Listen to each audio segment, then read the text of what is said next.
Hello, hello, and welcome back to Plays Well with Others, our podcast about building and participating in effective teams while actually enjoying doing it. As always, I am your host, Andrew Moore, and I'm joined by my illustrious co-host, Jess Agnew.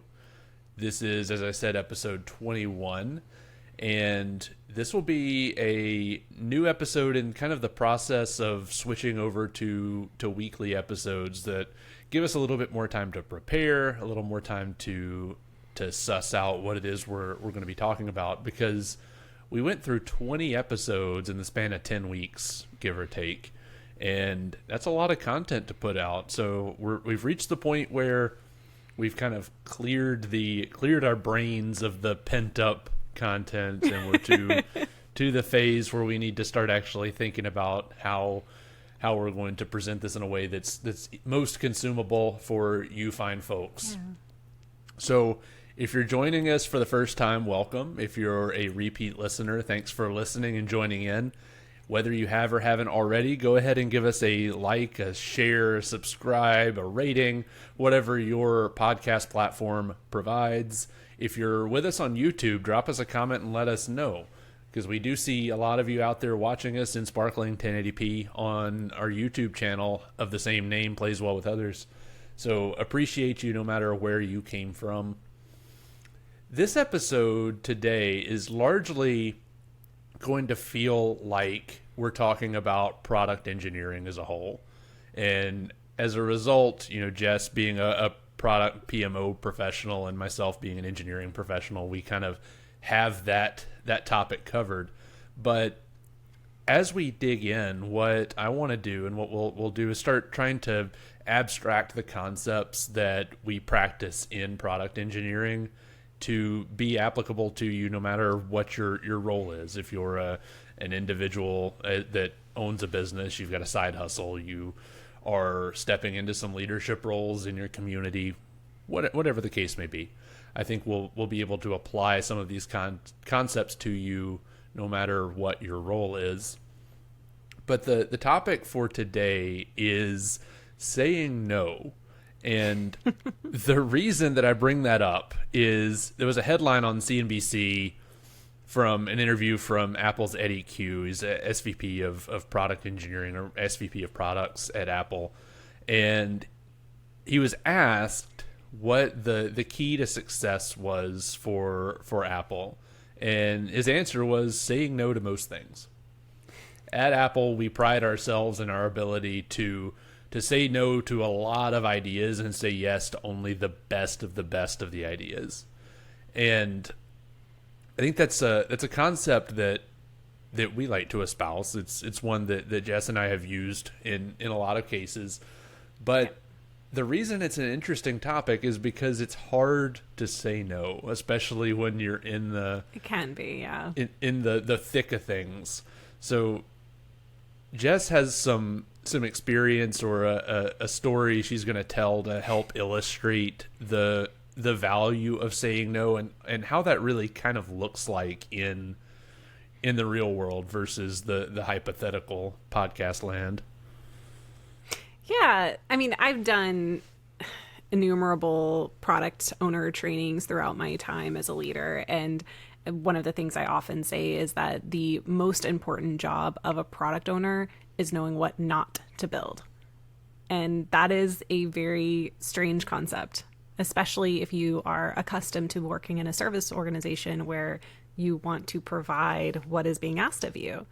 So one of the scenarios or, anecdotes that were used in a training that I attended was this person was talking about how they worked at a hospital and how the nursing staff at that hospital at the time had requested, I want to say it was like cell phones or this particular type of very expensive phone that all of them wanted their own phone. And they had already picked out a vendor. They had already figured out what the costs were going to be. And they were just coming to this person to implement it. Like, here, do this for us. And like, this is clearly months of work coming up with what the solution was. And the solution was being handed over to this person to have them implemented. And they were like, hey, why? Why are you doing this? And come to find out, the issue that they were encountering was really around not being able to provide the best patient care, not being able to get a hold of the doctors in the way that they needed to, or with the speed that they needed to. Whatever the scenario was, turns out there was a solution existing in place that wasn't working well enough, basically, for them to do their job effectively. But with a little bit of research, they were able to find that the solution that was in place with their existing system was able to be updated and fixed in such a way that it would solve the problem. And not only solve the problem, but solve the problem to the tune of millions of dollars less. So that conversation in that one room saved that hospital millions of dollars, prevented them from implementing a solution that potentially would not fit the need. And all of it was by stopping and going, why? What's the business value? What are you trying to achieve? When you're done implementing this, what's the result you're looking for from your perspective? And I think that right there is the key that gets missed a lot, because, somebody somewhere wants to do a thing for X whatever reason. But if you're not going, why? What's the business value? What are you trying to achieve? What do you want to have accomplished when you've completed this? That solution may not fit the problem, may not fit the business need that you're trying to achieve. And so I think for me, looking at it from a product perspective and really from a providing good service perspective, no matter what your profession might be, but providing good service, that's a really important question to ask. Well, it's kind of a different look at how we as developers, we as engineers will often approach those off-the-wall requests. And, I think if you're an engineer out there listening, or even if you're a person that gets service requests, you've almost always had the one that you read and you say, what are you thinking? What is that? And in the spirit of playing well with others, you can take that first response, that gut reaction, and say, no, they're dumb. There's no, why in the world would they ask me for this? That's a bad idea. And then carry on and implement it. And now I've got this perspective in my head of, well, my business users are just useless. They're sending over these ridiculous requests and they can't possibly imagine how much of a pain or how bad of an idea this is.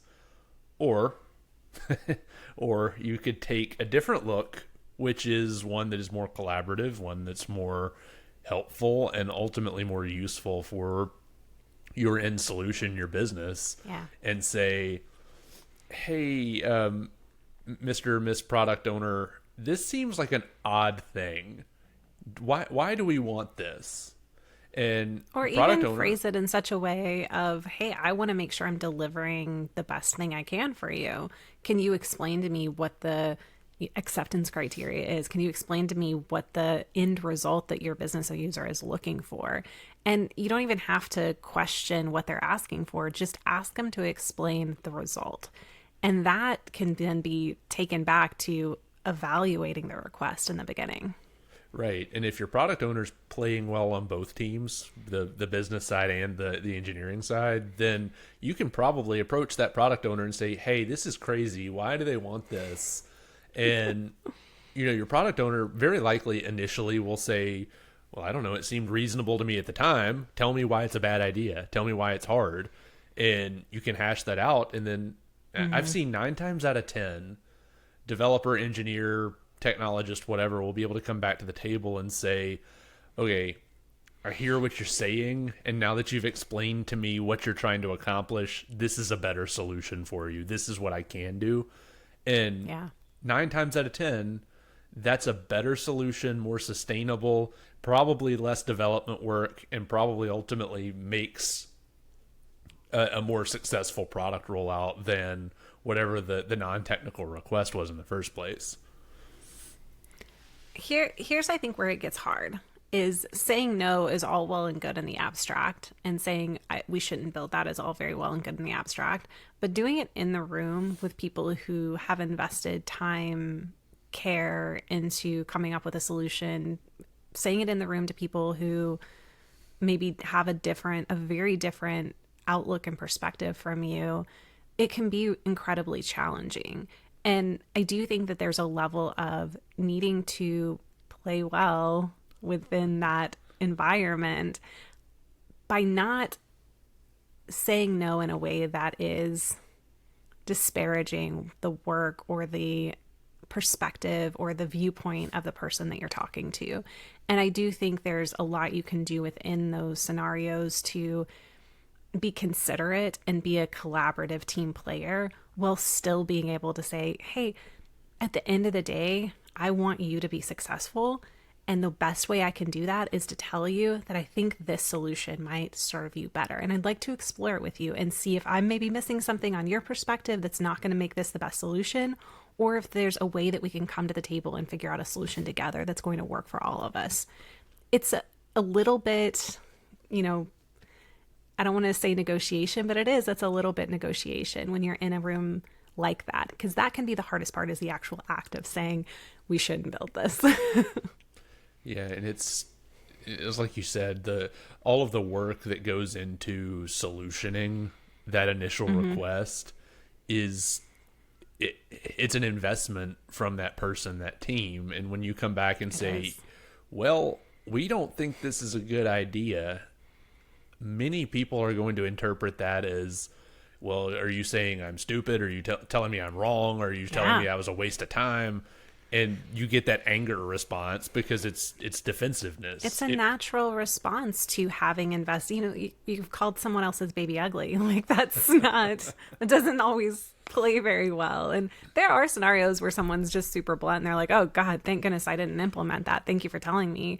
But I would say 90% of the time, it needs to be handled in a very considerate manner, which I do think is why coming to the table and asking them to explain to you what they need, why they're trying to do it, maybe even talking through the limitations that they're already aware of and the solution that they're coming up with, those can help them already be on your side. You're already a team. You're already talking through what you're trying to achieve and what you're trying to roll out, and keeping focused on the business value and what you're trying to achieve and why you're trying to achieve it. It can reduce a lot of the, frustration and anxiety, because now you guys are part of the same team. You're working on this together. You're collaborating together. You're trying to achieve something together. The problem is the enemy, not you. Yeah. And we as engineers tend to be very detail oriented when it comes to thinking through a process. And what I've found is you take that first step, like Jess is mentioning, when you go sit down with a business stakeholder that's asking you for the crazy thing, you take that first step and say, really, okay, look, I need to understand more of what you're trying to do, what you do, what's easy for you, what's hard for you, so that I can best serve you, so that I can best help you. You're sitting down on the same side of the table, so to speak, and saying, help me understand, let me be the dumb guy for a minute, and you just tell me all of the things that you're doing, all of the things that you go through in this process. And then you've come into the room knowing that there's a problem with this request, but once you've made some common ground and you've understood their perspective, maybe that does tell you that, okay, well, I didn't know everything, so that is a more reasonable request than it was. Or alternatively, now you can sit down, since you've made some currency with that person or that group of people, and say, okay, well, I hear all of this, ABC, but have you thought about what happens when XYZ? Mm-hmm. Because often that's where, non-technical people will come in and say, okay, here's the happy path.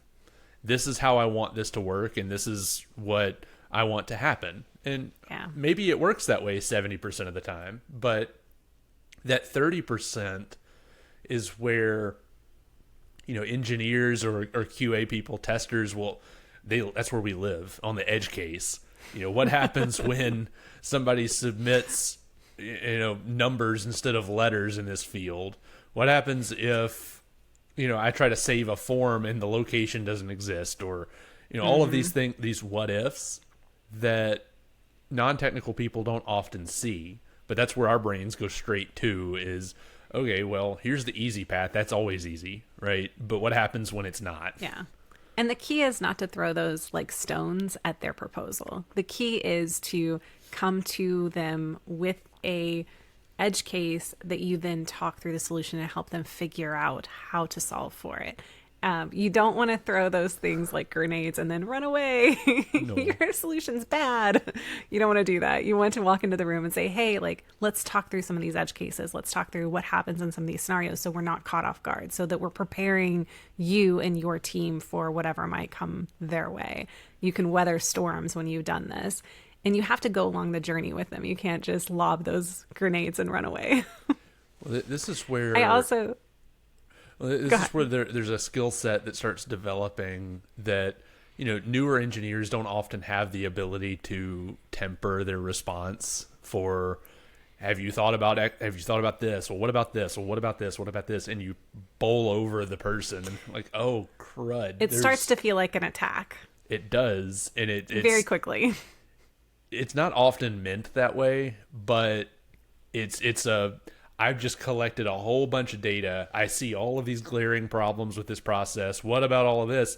And legitimately, I'm asking if you've figured that out. Like, if you accomplished maybe this. you already know. Yeah. Right. But that's where, as you get into like senior engineer, team lead, manager, certainly, director, certainly, VP, certainly, you have to have that perspective of, okay, I know there are problems with this. There are often problems with everything. How do I best communicate that there's a better opportunity out there that our business will appreciate?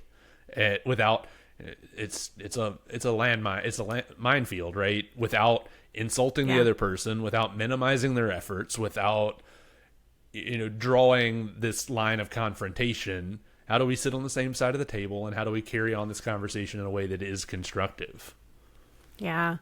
And what I was going to say before is I have very rarely walked into the room, heard a solution that I was like, this is bonkers, and then started digging into why they came up with that solution without learning very weird idiosyncrasies of their situation that I wasn't aware of. Mm-hmm. So almost 100% of the time, they're going to tell me some backwards requirement that's mandated by whatever weird state that I had no idea existed. It's part of why they've come up with the solution that they have. And some of those are them taking a 1% edge case and solving the entire solution for the 1% edge case. I've seen that before, where we're jumping through hoops on 99% of the files when really we just need to have an exception process for 1% of the files. That's a thing that happens sometimes, where they are trying so hard to solve for weird little edge cases that they've overcomplicated the entire process. That's definitely happened as well. And a lot of times it's just weird things that have been built up over years that they don't have a solution for this problem as well. So now you have to peel an onion and solve for multiple things because you realize how interconnected other problems are. So walking into the room and assuming that you know that they're dumb is the absolute worst thing you can do, because all of the time you're going to be the one who looks dumb because you don't know everything, and you certainly don't know their job better than them. So respecting that they are coming from a place of expertise within their silo, and you are coming with your expertise within your silo, and having an open pathway of communication so that you're both respectful and considerate of each other's viewpoints is the best way to handle a situation like this. Yeah, I think at best you come off looking like a jerkwad instead of a an idiot. And that really is the best case scenario, because worst case scenario, you're really the one who is actually acting kind of dumb now. Oh no. Yeah. So and all of that's not to say that you need to just capitulate to anything that's asked of you, though. And that's where it's a very fine line that you're walking of being respectful, hearing them out, understanding their perspective, and still sometimes saying no, even after all of that is done, and still holding your ground of, hey, we shouldn't build this. This isn't the right solution. Well, that's where I've always told my teams, you can say no. You're always welcome to say no. And in a lot of cases, you should say no. But you have to say no, but. You can't just say, no, I'm not doing that, because that's confrontation. I'm trying to be a barrier to progress. And it's unnecessary confrontation too, because it makes it sound like you're shutting down the fact that they have a business need. Right. And I'm not also suggesting that you should waste a ton of time trying to explain your reasoning behind it. That's why I say the no but is required. So, no, I'm not going to do this for you right now, but what I will do is I'll pull in my product owner and we'll investigate the problem. We'll dig deeper and understand how we can give you a better solution.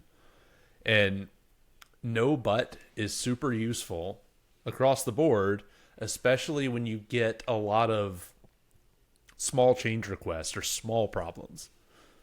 That's where, it starts getting into this bolt on stuff on top of fix after fix after fix. Maybe there is a root cause here that you're continuing to modify this product. You're continuing to morph it and make these little concessions that are trying to solve a bigger problem that you don't understand well enough to offer a better solution for. So, no, I'm not going to do this for you right now, but we're going to dig into this because there's a lot of detail that's coming across that we don't understand. In a lot of service organizations, no matter what that is, whether it's product, whether it's technology, whether it's some sort of service organization where you provide an internal service to the people who are maybe out there talking to customers or meeting with businesses or whatever it is that you do. For service organizations, there are a lot of the times there's a desire to make sure that you're responding quickly and effectively and getting people what they need. And one of the biggest ways you can hurt yourself as a service organization and do the wrong thing is by not asking that initial question of, why are you doing this? What problem are you trying to solve? What's the business value you're trying to achieve? And a lot of times you misunderstand. There's a misunderstanding of, well, just do the thing that you're asked. Just do what you're being told. Just do this thing. Just be an order taker and fill the need, fill the ticket, get the thing done. There's a misunderstanding sometimes in a leadership role of those organizations that you need to, always, the customer's always right. You need to fill every need. You need to meet every request that comes in. And that's a difficult thing to handle if you have a leader who is maybe telling you that you need to always respond with, yes, let's get it done. I'll get it done for you right away. Taking those extra minutes to, I just want to wrap my arms around this. I want to make sure that I'm getting what you need the best way possible. I want you to be I want you to achieve your goals. I want to be able to help you. Help me understand why you're asking for this. That can be a way to phrase that in a way that, again, is not confrontational. It doesn't hopefully slow down the process, but it does allow you to be a better service organization because you're achieving what they actually need and not just filling a ticket for what they think they need. Right. And not necessarily on topic, but I think there's an opportunity in most leadership positions to slow down your execution. And I don't think that's necessary all the time, but there's the phrase slow is smooth, smooth is fast. So if you're joining an organization or you're looking at your existing organization and you're scrambling and everybody's jumping on the next request immediately as it comes in and you're implementing things that may be bad ideas and you're going back and saying, I wish I hadn't done that. Now I've got this thing and it's all bundled up together and I can't do anything without causing outages or causing issues. Slow down, because you'd rather build the right thing the first time than create so much chaos that you're having trouble delivering anything successfully going forward. So knowing when to say no.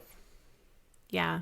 If you're one of those service organizations that's trying to move everything through quickly, and as a leader, you're struggling with that concept of slowing down because you don't want bad relationships with your stakeholders or your customers, there is something to what Andrew said in terms of the results speak for themselves over time. Give yourself 3 months to test out a go slower, do things the right way methodology. And what you'll find, what I've found when I've implemented this, and what I think Andrew would also say he's found, is that you start to build respect with your stakeholders. You start to build trust. So they know that when they explain to you what their business need is, you're going to hear them out. You're going to internalize what they're asking for, and you're going to provide a solution that's going to meet their need. A lot of times, a service organization doesn't necessarily feel like they need to understand the business. They'll separate themselves fully from it and be an entire silo onto their own. And they won't understand the actual business that they're supporting. And I think that's a failure of the service organization, because if you understand the business, you can provide a solution that encompasses more than just that one targeted request. You can start to be a partner at the table to help guide what they do and how they operationalize work that they're doing so that they are being more efficient and handling things in a way that's going to be better for them. So just take it away as a 3 months. Give yourselves 3 months to build relationships, build trust, build understanding, and start to let your work speak for itself. Because when you're delivering things that are consistent and stable and effective and they meet the need better, that starts to change hearts and minds. Bingo. And trying to put a bow on this, like I said at the beginning, I wanted to make sure that we can universalize some of these concepts. So I think all of us, whether you're in your professional role as a technologist or, in a large organization, at home, you've had scenarios where demand is higher than capacity. And being able to know how to triage things even, a lot of this comes down to being able to find out what is like we talked about the Eisenhower matrix several episodes back, what's actually urgent and important, what's urgent, not important, what is neither urgent nor important. Understanding that really quickly gives you the capability to start focusing on the things that really move the needle. Sometimes I actually had a conversation with a colleague yesterday, I think it was, where, I said, sometimes we're going to have some off the wall requests or some things that, I'm going to say, and I'm going to say it almost exactly like this, we've just got to do this. And that's when you get into that urgent, not important category. Like this has got to get done. I would love to pay back some of the technical debt. I'd love to get a better solution for this, but it's causing enough friction. It's causing enough pain and suffering that we just got to do this. And that comes around in whether you're a small business owner, whether you're a individual in your relationships or whatever. There's some of those instances where it's like, I just got to do this. And you want to try to minimize those and you want to try to get away from them, but they're never going to completely go away. So if you're a team of one, you're not delegating, right? You're not able to say, okay, hey, new colleague, new employee, you've come in. I need you to understand these day-to-day tactical things so that I can get them off of my plate. So you're faced with kind of a different perspective. You got to tell yourself, no, we're not doing this right now, but I'm going to figure out a way to automate it. I'm going to try to figure out a way to make the problem go away, make the problem different and less painful. Yeah. So these are universal concepts, and I would be really interested if you've made it this far, if you're not a technologist, or even if you are and you've got a non-technical application, I'm curious to hear your thoughts on, what are some instances that have popped up that saying no for now was actually beneficial.